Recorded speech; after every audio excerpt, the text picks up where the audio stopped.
জাতি বচাম বুলি ক'লে সত্তৰ ভূমি যেতিয়া বেদখল হৈ আছিলে কিয় আপোনালোকে নবচালে?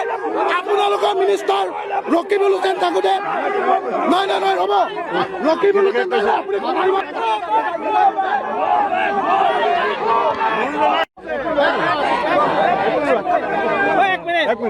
আপুনি আপুনি কৈছে যে মুখা পিন্ধা অসমীয়া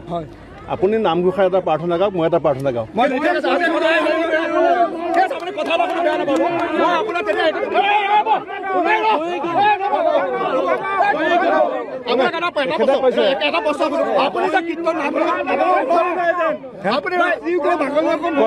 এটা কওকচোন আপুনি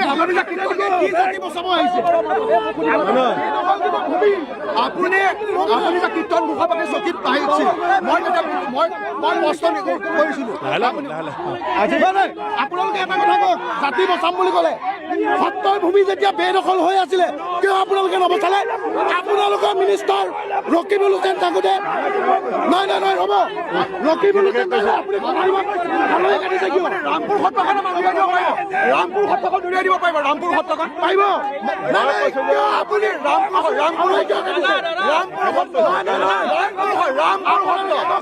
ৰামপুৰ সত্ৰ আপুনি ইছ্যুটো ডাইভাৰ্ট কৰিছে মই কৈছো যে তেওঁ কৈছে যে আমি ভুৱা অসমীয়া মই কৈছো ৰ'ব আপোনাৰো শুনিলো ন শুনিলো ভাইটি তোমাৰ কথাটো শুনিলো তোমাৰটোতো শুনিলো ন মই কৈছো ভুৱা অসমীয়া এটা কীৰ্তন এটা গীত আপোনালোকে গাওক আমিও গাওঁ